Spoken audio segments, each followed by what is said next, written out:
तो आज का जो हमारा शेयर रहने वाला है वो है Indian renewable energy development agency limited, यानी कि शॉर्ट फॉर्म में जो आपको सबको पता होगा इरेडा। ठीक है, इतना लंबा नाम किसी को याद नहीं रहता है ऑब्वियसली, इंडियन रिन्यूएबल एनर्जी तो ऑब्वियसली याद नहीं रहने वाला, बट शॉर्ट फॉर्म में देखें तो इरेडा, एवरीवन नोज दैट। बहुत ही बढ़िया मूवमेंट्स देखने को मिले हमें यहाँ पे आज।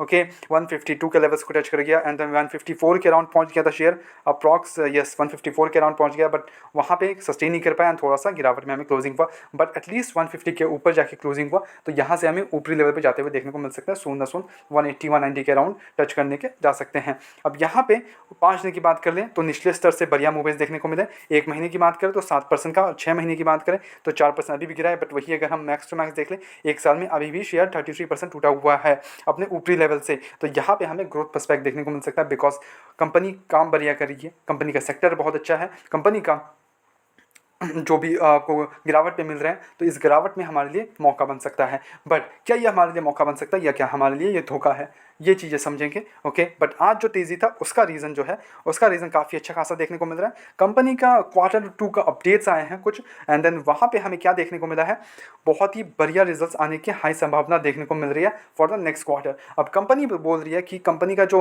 लोन सैंक्शंस है, बिकॉज ऑब्वियसली कंपनी का NBFC कंपनी है, तो कंपनी का जो लोन सैंक्शंस कर रही है उस पर 86% का ग्रोथ देखने को मिल रहा है। And at the same time अब यहाँ पे चेकआउट करोगे तो कंपनी ने जो बोला है वो ये है in the statement, company is loan dispersion have also recorded a healthy growth of 54% to 15,043 crore, up from the 9,787 crore in H1 quarter of FY 24-25.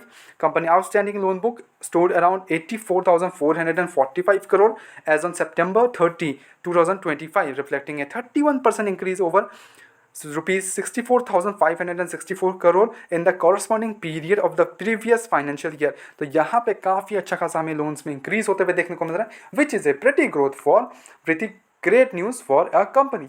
Okay, for NBFC company actually काफ़ी अच्छा खासा न्यूज़ है ये। अब देखो इतना अच्छा news देखने को मिला, तो आई होप कि जो नेक्स्ट क्वार्टर है वो अच्छा जाए। ठीक है, अब यहाँ पे पिछले जो क्वार्टर था इनका वो थोड़ा सा गड़बड़ाते हुए देखने को मिला, हम वो भी समझेंगे। Everything we will understand and then we will decide कि हमें आगे क्या करना चाहिए और आगे कैसे टैकल करना चाहिए। हमें शेयर को लेके चलता हूँ स्क्रीनर पे, चीज़ों को समझते हैं and then we will decide.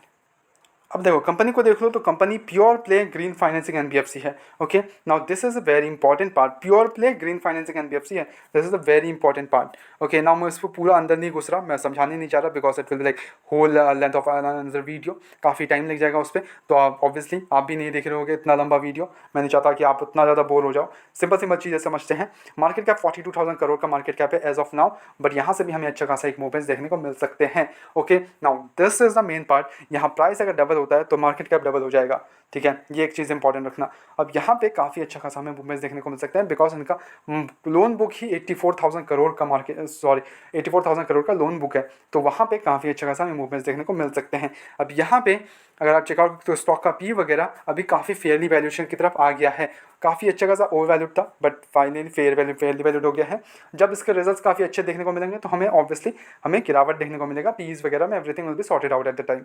Okay, अभी जो ऑपरेटिंग मार्जिन है कंपनी का वो 88% पे ऑपरेट कर रही है, प्रॉफिट ग्रोथ 16% का प्रॉफिट ग्रोथ है। अब वही अगर क्वार्टर रिजल्ट चेक करें तो कंपनी का क्वार्टर रिजल्ट 1947 करोड़ का देखने को मिल रहा है रेवेन्यू में, जो कि पिछले ईयर इनका 1510 करोड़ का था, तो एक बढ़िया जंप देखने को मिला, बट स्टिल थोड़ा सा गिरावट देखने को मिला because of the whole case Gensol and everything. वो आपको समझाने के लिए बहुत लंबा हो जाएगा, मेरे पिछले के वीडियोज़ में अपलोडेड है, अगर जाना है तो देख लो, या फिर कहीं भी और भी बहुत सारे वीडियोज़ में जाएंगे आपको इसके ऊपर। ओके, जो नेट प्रॉफिट हमें इतना गिरावट में देखने को मिला, बट आई होप कि नेक्स्ट क्वार्टर इनका अच्छा एक लेवल्स पे मिले।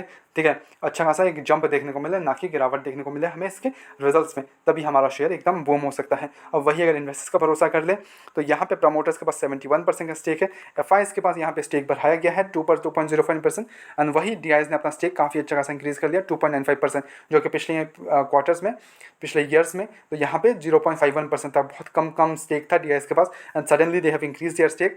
एंड वही पब्लिक के पास 23% का स्टेक हो गया है, इन्होंने भी अपना स्टेक इंक्रीज किया है, मतलब हम जैसे आप जैसे इन्वेस्टर्स हैं। सी नाउ हमें क्या करना चाहिए, सी मेरे हिसाब से इसमें हमें होल्ड करना चाहिए। अगर आप ऑलरेडी इन्वेस्टेड हो तो होल्ड करो, एवरेजिंग करना है कोई इशूज़ नहीं, बट फ्रेश एंट्री के लिए तो भाई परफेक्ट टाइम है, कोई इशूज़ नहीं है, आपको जितना गिरावट में मिले आप उतना उठा सकते हो। एक लॉन्ग टर्म पर्सपेक्टिव से चलना, मैं बोलूँगा 5 to 10 ईयर्स का एक सर्टेन पीरियड रखना कि ओके मैं इसको होल्ड करना चाहता हूँ एक लॉन्गर पीरियड टाइम के लिए। देखो अब इसके अगेंस्ट में आप कोई भी शेयर ले सकते हो, इसके अगेंस्ट में आपको काफ़ी सारे शेयर्स में बड़े बड़े नाम निकल के आएंगे, PFC, REC, ये बड़े परिणाम निकल के आएंगे, तो इनमें से भी आप जा सकते हो, उसमें भी कोई इशूज़ नहीं है। बट मैं ऑब्वियसली थोड़े से मिड कैप स्मॉल कैप वाले शेयर्स को पकड़ता हूँ, ताकि हमें यहाँ से काफ़ी अच्छा खासा एक जंप मिल सके, हमारा पैसा डबल ट्रिपल हो और एक अच्छा खासा मूव्स मिले हमारे पैसे को, ठीक है। मैं वो ज़्यादा प्रेफरेबल करता हूँ। नाउ फ्रेश एंट्री जा सकते हो, कोई इशूज़ नहीं। एवरेजिंग करना है जा सकते हो, कोई इशूज़ नहीं, ठीक है। And at the same time अगर आपको एक लॉन्ग टर्म पर्सपेक्टिव हो, ज़्यादा बेटर है। लॉन्ग टर्म शेयर ज़्यादा सही लग रहा है, जाकि शॉर्ट टर्म आप आज खरीद रहे हो कल बेच रहे हो, ये ज़्यादा सही नहीं लग रहा है मेरे को, ठीक है। आप इसको लॉन्ग टर्म पर्सपेक्टिव से देखना है इसको, शेयर को। ना मेरी तरफ से इसमें कोई भी बाइंग से रिकमेंडेशन बिल्कुल भी नहीं होते, मेरे किसी भी वीडियोस में नहीं होते एक्चुअली।